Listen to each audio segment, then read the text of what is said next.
From the DMI News Centre, this is Emirates News with Ramia Faraj.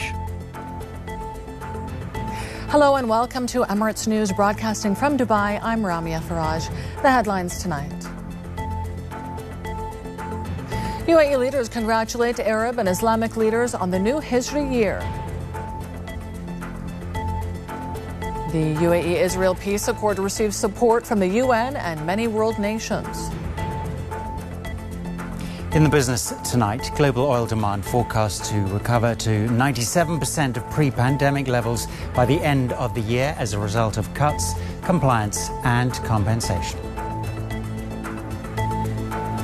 And in the sport, after the success of the unique snow run last weekend, now you can sign up for the Ice Warriors Challenge at Ski Dubai, which will be a little tougher than just a run.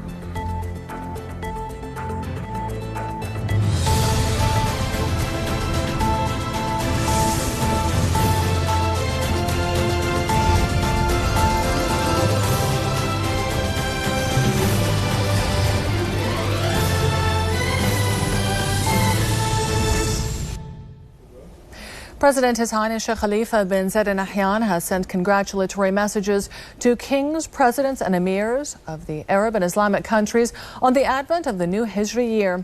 His Highness Sheikh Mohammed bin Rashid Al Maktoum, Vice President, Prime Minister and ruler of Dubai, and His Highness Sheikh Mohammed bin Zayed Al Nahyan, Crown Prince of Abu Dhabi and Deputy Supreme Commander of the UAE Armed Forces, dispatched similar greetings to Arab and Islamic leaders on the occasion. The UAE-Israel peace accord has received support from the UN, many world nations and politicians cutting across party lines in the United States. The UAE's ambassador to the US, Yusuf Al-Otaiba, said, "We are encouraged by the overwhelming positive reaction from the UN and more than 40 other countries around the world so far.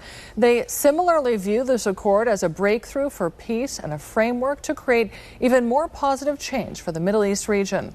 We were also pleased with the overwhelming support in the United States. Both the Trump White House and the Biden campaign welcomed the announcement.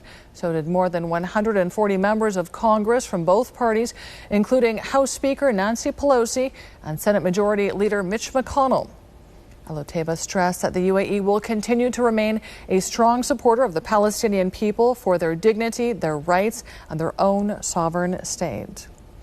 The UAE's successful implementation of a new nuclear program is a great accomplishment. That's according to Director General of the Nuclear Energy Agency, William D. Magwood. Magwood said the UAE's accomplishments show that new nuclear plants can be built on schedule and within projected costs, and that a country without a long history in nuclear energy can quickly establish safe and effective nuclear power infrastructure. In a statement following the successful connection of Unit 1 of the Barakah nuclear energy plant to the UAE National Electricity Transmission Grid, Magwood said not only has the UAE brought the Barakah plant to criticality, but it has taken comprehensive and very impressive steps towards developing a skilled workforce of highly motivated men and women who will ensure safe and reliable nuclear operations for decades to come. The Ministry of Health and Prevention today announced 461 new cases of COVID-19. This brings the total number of cases to 65,802. The cases were discovered after carrying out an additional 72,000 tests. The ministry also announced 131 new recoveries, bringing that total to just over 58,000. Meanwhile, 2 new fatalities linked to COVID-19 were reported over the past 24 hours, taking the death toll in the UAE to 369. A revolutionary new nasal air test could help to detect suspected COVID-19 cases in less than a minute. Abu Dhabi-based technology company G42 Healthcare has signed a deal with Israeli company NanoScent to explore the non-invasive method and to develop the device.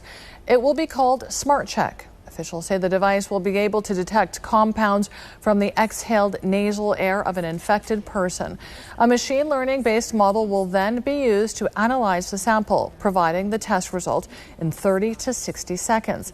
The solution enables testing in both large and small settings without the need for complex infrastructure.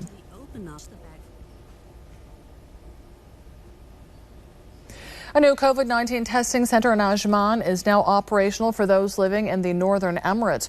The facility is the first of its kind in the area, and it's open 24/7. The rapid tests cost 50 dirhams, and people can receive the results in only 3 minutes. The center has 20 laser screening booths and can handle up to 8,000 people daily. Officials say the UAE's leadership is exerting all possible efforts to set up advanced coronavirus testing centers in a bid to protect the health of the country's citizens and residents. Researchers in the U.S. have shared critical data showing that children play a larger role in the community spread of COVID-19 than previously thought. The most comprehensive study yet on the disease in young people was conducted by Massachusetts General Hospital and Mass General Hospital for Children. It found that people under 23 were shown to have a significantly higher level of virus in their airways than adults who were in intensive care units. Researchers were surprised by the findings, which show children can be silent spreaders in COVID's transmission. Starting today, Emirates Airline will operate more Indian repatriation flights to Bengaluru, Kochi, Delhi, Mumbai, and Thiruvananthapuram. The move aims to help facilitate travel for Indian citizens in the UAE who wish to return home and UAE residents currently in India wishing to return to the UAE. Officials say these special flights will be available until the end of the month. As for entry requirements for outbound flights from Dubai, only Indian citizens stranded in the UAE will be allowed to fly to 5 destinations. COVID-19 PCR tests are mandatory for all inbound and transit passengers arriving to Dubai, including UAE nationals, residents, and tourists, irrespective of the country they're coming from. The Dubai Future Foundation has issued its report on the future of humanitarian work post-COVID-19. The research was done in cooperation with the Dubai Future Council for Humanitarian Work. The report underscores that the health challenges the world is witnessing have accelerated the adoption of advanced technologies in various aspects of humanitarian work. The report is part of the Foundation's series of future-focused research, with its launch coinciding with the United Nations celebration of World Humanitarian Day. The UAE is one of the world's leading countries in the field of humanitarian work and has successfully delivered medical, health, food, and educational aid to tens of millions of people in need around the world during the pandemic. There are now close to 22.4 million people infected with COVID-19 around the world, and the death toll stands at over 788,000. Those are the latest figures from Johns Hopkins University. Their coronavirus tracker shows that the U.S. has the highest number of infections, with over 5.5 million cases and a death toll that surpassed 173,000. Brazil is next, with more than 3.4 million cases and more than 111,000 deaths. India follows with close to 2.9 million infections and nearly 54,000 deaths. Meanwhile, Russia currently has 940,000 infections and 16,000 deaths. And finally, South Africa rounds off the top 5 hardest hit countries with 596,000 cases and over 12,000 deaths. In other news, the UAE has announced a new initiative aimed at treating and rehabilitating the victims of the Beirut explosion. Prosthetic limbs will be provided to those suffering from deformities, while special attention will also be given to the traumatized children. The campaign has been launched by the UAE's General Women's Union and the Supreme Council for Motherhood and Childhood. It will be implemented by the Emirates Red Crescent in cooperation with the UAE Embassy in Beirut, the Lebanese Red Cross, and other entities in Lebanon. The UAE has expressed deep concern over the security conditions in Mali, reaffirming the importance of ensuring peace and security and countering terrorism and extremism there. In a statement, the Ministry of Foreign Affairs and International Cooperation called for reason and wisdom to prevail in order to avoid chaos and disorder. The ministry reiterated the UAE's support for the countries of the Sahel region in Africa and its determination to establish peace and stability in Mali and the entire area. The UAE underscored the importance of focusing efforts on fighting terrorism and extremism and promoting stability and development for the common good of the region's peoples. Dubai's Drugs Control Council is closely monitoring the so-called dark web. The Dubai Police Department says more observation of unauthorized internet activity is needed to prevent illicit deals. Yesterday, the council discussed ways of monitoring substances listed in banned chemicals lists to deter health practitioners from narcotics violations. It also reviewed the outcomes of the Drug Control Joint Initiative for the first half of 2020, as well as a framework for preventing the use of psychotropics. Now, the UAE has dominated the global competitiveness rankings this year by scoring first in 8 environmental indicators out of 19. The achievement also places the nation in the top spot across the MENA region. Amal Al-Jabri has the details. Protecting the environment, sustaining our natural resources, and conserving biodiversity are among the top priorities for the UAE Ministry of Climate Change and Environment. And while setting goals is important, achieving them is what makes everything worthwhile. The fruits of labor were clearly seen when the World Competitiveness Center announced that the UAE ranked first place across 8 environmental indicators out of a total of 19. According to the World Competitiveness Yearbook 2020, the UAE holds the #1 spot globally in the Environmental Laws Index. This indicator measures the proactive initiatives undertaken by countries in forming new environment and climate change laws, updating existing laws, and implementing them. As the UAE's total protected area cover has increased from 15.07% of the territory in 2019 to 15.53% in 2020. This has helped the country maintain its global position in the Marine Protected Areas category, with 16 marine protected areas now included. The wetlands have also been a prime focus of the UAE, as they are hotspots for biodiversity under the threat of extinction. This has placed the UAE in the lead for the Global Wetlands Indicator that measures the loss of wetlands over a 10-year period. The Environmental Performance Index has also ranked the UAE first globally in SO2 emissions intensity, an indicator measuring the rate of reduction in sulfur dioxide emissions over several years. In fact, the past 2 years has seen a significant reduction in the use of solid fuels and heating and cooking by households.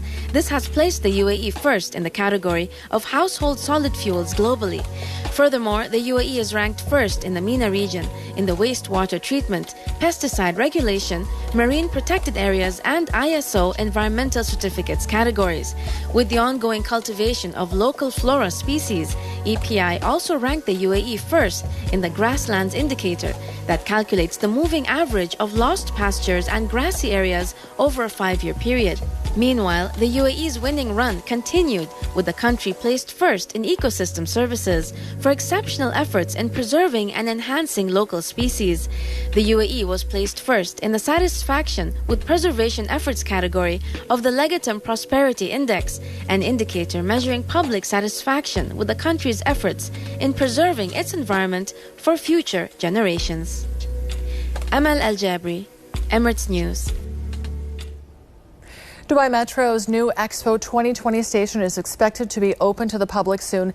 And to build up the excitement, Dubai Media Office posted a video on Twitter giving us a sneak peek of the station. The entire project has an aviation-inspired design in harmony with the neighboring area, which also is home to Al Maktoum International Airport. Also, with the completion of the project, Dubai Metro's Red Line has been extended by 15 kilometers, along with the addition of 7 new stations. The extension starts from Nakhil Harbour and Tower Station, passing through Dubai Investments Park, Discovery Gardens, Al Farjan and Jumeirah Golf Estates. Motorists in Abu Dhabi, Dubai and Sharjah will enjoy free parking during the Islamic New Year holiday, which will be marked on August 23rd. Abu Dhabi's Integrated Transport Center says surface public parking bays will be free to use on Sunday, and the meters will be reactivated on Monday, August 24th. Meanwhile, Sharjah Municipality has also announced free parking in most public spaces, except for 6 zones that will remain paid. Public buses in the capital will operate as per a Friday schedule, while ferry services will run as normal. Time for a short break, but stay with us here on Emirates News as we join Greg Fairley at the business desk. And a recovery for oil is in the cards, Greg. Right, that's right. Global oil demand forecast to recover to 97% of pre-pandemic levels by the end of the year as a result of cuts, compliance and compensation. That story and the rest of today's business on the way when we continue. Stay with us. Welcome back to Emirates News. Our top story tonight, UAE leadership have sent congratulatory messages to kings, presidents and emirs of the Arab and Islamic countries on the advent of the new Hijri year. And it's time now for the business.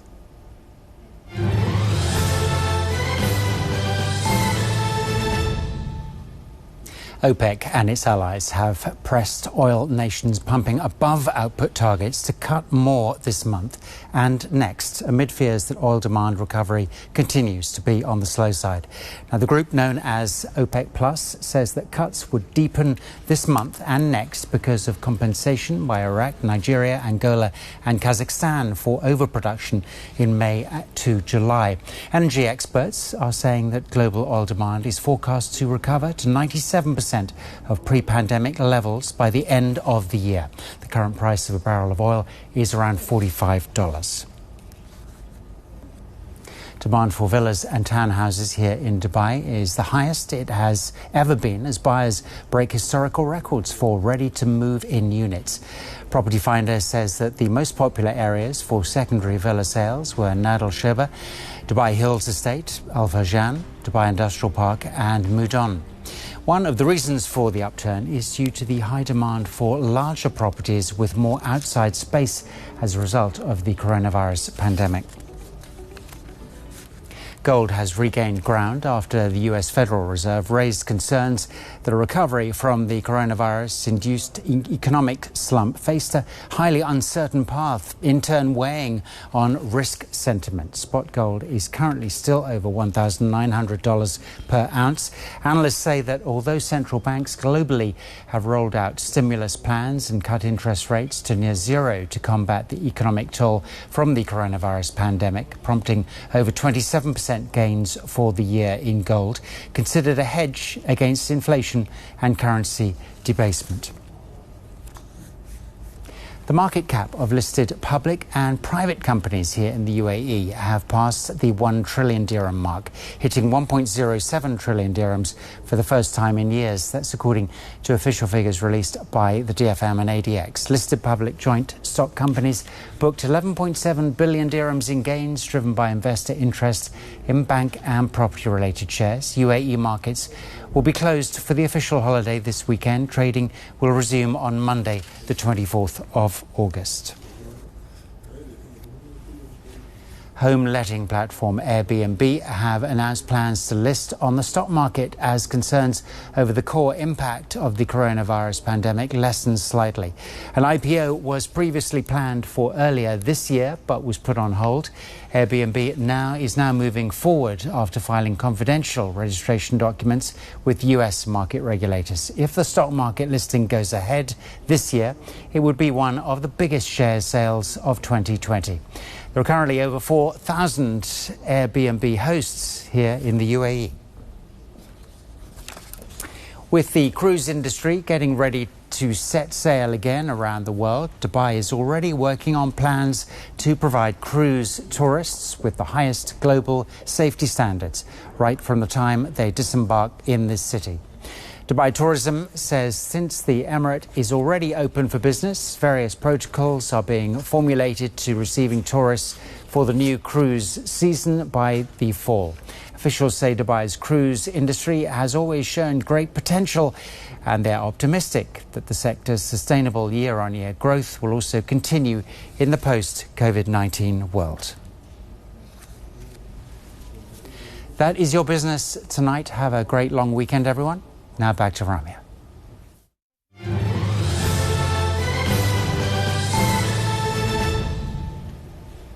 Thanks, Greg. You're watching Emirates News, and it's time for another break. But when we come back, it's the sport with Graham Clues, and this Ski Dubai event looks like so much fun, Clues. This is right up your street, isn't it, as well? Yeah.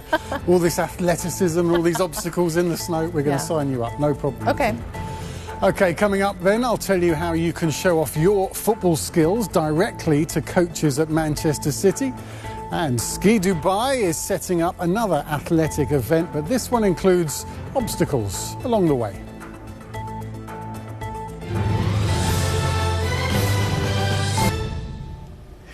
Welcome back to Emirates News. Our top story tonight, UAE leadership have sent congratulatory messages to kings, presidents and emirs of the Arab and Islamic countries on the advent of the new Hijri year. And it's time now for the sport.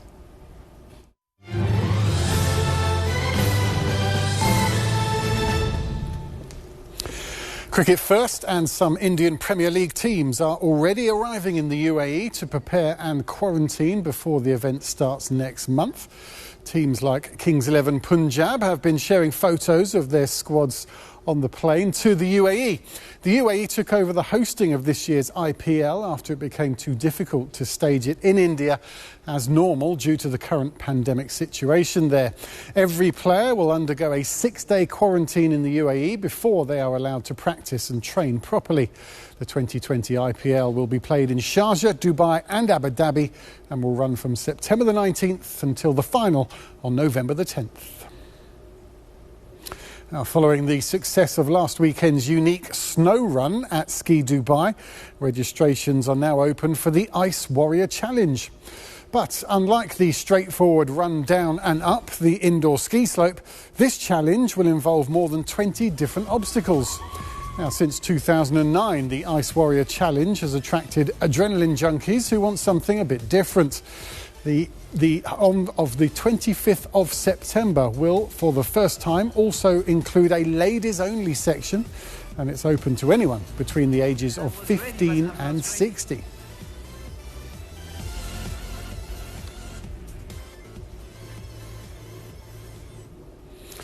Golf found this week the Race to Dubai is staying in Wales for the second event running. Following last week's Celtic Classic, this week is the Wales Open at the same venue of Celtic Manor, which was built for the 2010 Ryder Cup. Obviously, most of the players from last week have hung around for this event too, which got underway today. Last Sunday's champion, Sam Horsfield, is the favourite as they're playing on the same course again. Following this, the Race to Dubai will move to England for the UK Championship at the iconic Belfry course.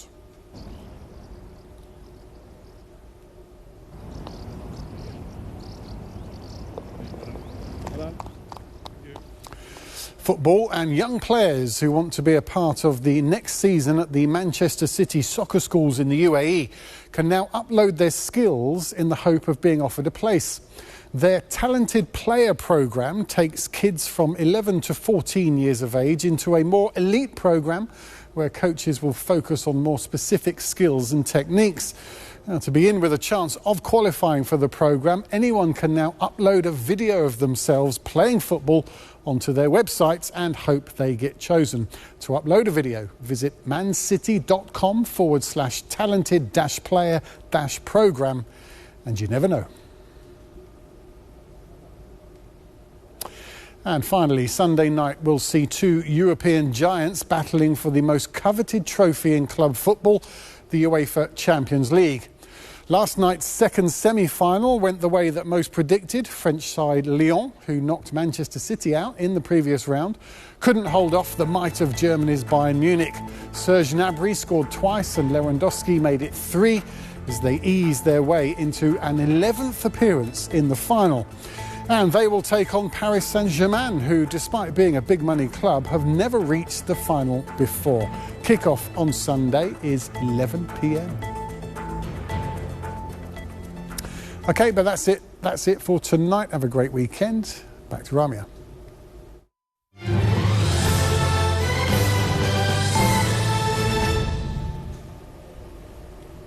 Thanks, Graham. Bollywood's award-winning singer Sonu Nigam is all charged up to perform his first ever global concert tomorrow night at the Dubai World Trade Center. The concert is part of the Dubai Summer Surprises extravaganza and is the world's first ever live Bollywood concert with COVID consciousness. meaning it has been organized with social distancing in mind. In fact, organizers say they're pulling out all the stops to ensure the show follows the UAE's latest coronavirus safety guidelines. It will also be Nigam's first truly global concert, as an ensemble of 18 musicians from different nationalities are set to perform on stage along with the singer. The 47-year-old singer has been grounded in Dubai due to the lockdown in India. He's performed multiple shows in Dubai over the years, but it will be his first in a post-COVID-19 world. And many of the biggest movie blockbusters this year have been delayed in light of COVID-19. But today, Vox Cinemas UAE has announced the grand return of new major releases in cinemas. The popular cinema chain will kick off with Peninsula, the sequel to the hit Korean zombie thriller Train to Busan, which is being released across screens today. Then next Thursday, it will be the hugely anticipated Tenet that will hit the big screen. Not only will Christopher Nolan's espionage thriller starring John David Washington and Robert Pattinson be released after many delays, but it will launch ahead of the U.S., meaning UAE audiences will be among the first to see the movie. Then on the first Friday of September, audiences will finally be able to see Disney's long-awaited live-action film, Mulan. Yet here I stand.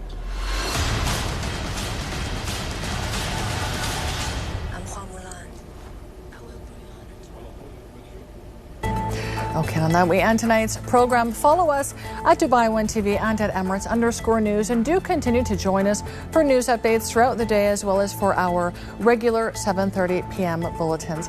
Thanks for watching. Good night.